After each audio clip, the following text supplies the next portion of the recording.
کہ لڑنے سے پہلے دشمن کی طاقت کا اندازہ کر لیا جائے، لیکن لڑائی صرف طاقت سے نہیں جیتی جا سکتی، اس کے لیے حوصلہ بھی چاہیے ہوتا ہے۔ اگر ان سے مخالفت نہیں ہے تو یہ جان لو کہ تم میں اتنا حوصلہ ہے۔ اس نے بڑے عجیب سے لہجے میں کہا، لاشعوری طور پر وہ آپ سے تم پر اتر آئی تھی، جسے جسپال نے پوری طور پر محسوس کیا تھا۔ اس لیے اس نے ہرپریت کے چہرے پر دیکھا، جہاں اس کے چہرے پر سختی تھی وہاں غصہ بھی چھلک رہا تھا، شاید اس میں کسی قدر نفرت کا عنصر بھی تھا۔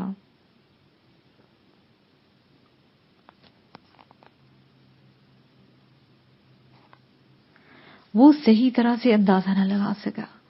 وہ چند لمحے اس کی طرف دیکھتا رہا، پھر دھیمی سی مسکراہٹ کے ساتھ بولا، ہرپریت، میں کوئی دعویٰ نہیں کرتا، لیکن اتنا ضرور جانتا ہوں کہ اگر بھارت کی زمین نے میرا خون پینا ہے تو پی لے، مگر میں جو سوچ کے آیا ہوں اس سے 1 انچ پیچھے نہیں ہٹوں گا۔ تم دونوں یہ سوچ رہے ہوگے کہ میں کیا مقصد لے کر آیا ہوں، تو میرے خیال میں تم دونوں بچے نہیں ہو۔ سمجھ گئی تم کیا چاہتے ہو، لیکن کیا تم اکیلے یہ مہم سر کر سکتے ہو؟ طاقت کا توازن، میں نہیں جانتا کہ طاقت کیا ہوتی ہے۔ میں تو خود پر بھروسہ کر کے آیا ہوں۔ اپنی جائیداد، اپنی زمین کا حصول میرے لیے قطعاً کوئی اہمیت نہیں رکھتا۔ وینکوور میں اس سے زیادہ میرے پاس جائیداد ہے۔ میں یہاں صرف انوجیت کو جانتا ہوں۔ میں یہ بھی چاہتا ہوں کہ یہ کس مشکل میں نہ پڑے، اس لیے مجھے الگ رہنا ہی اور اپنے طور پر ہی۔ تم غلط سمجھ رہے ہو جسپال، ہرپریت نے تیزی سے کہا، تم اکیلے کچھ نہیں کر سکتے۔ تم تو ان لوگوں کو جانتے بھی نہیں ہو، بلجیت سنگھ کون ہے یا روندر سنگھ کون۔ تم کہنا کیا چاہتی ہو؟ وہ دھیرے سے بولا، تمہیں مدد چاہیے ہوگی، تم اکیلے کچھ نہیں کر سکتے۔ ہرپریت بولی، ٹھیک، میں نے مان لیا، لیکن میں کم از کم تم لوگوں کو نقصان نہیں پہنچانا چاہتا۔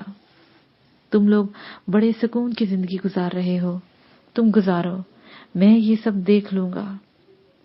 ٹھیک ہے جسپال، تم ہماری زندگی کا خیال کرو، لیکن ہم تمہارے لیے ہر طرح سے حاضر ہیں، اور اس کا ثبوت یہ ہے کہ وہ پولیس آفیسر جسے کل تھانے میں تم سے بدتمیزی کی تھی، اسے رات کسی نے گولی مار دی ہے اور اب وہ اس دنیا میں نہیں رہا۔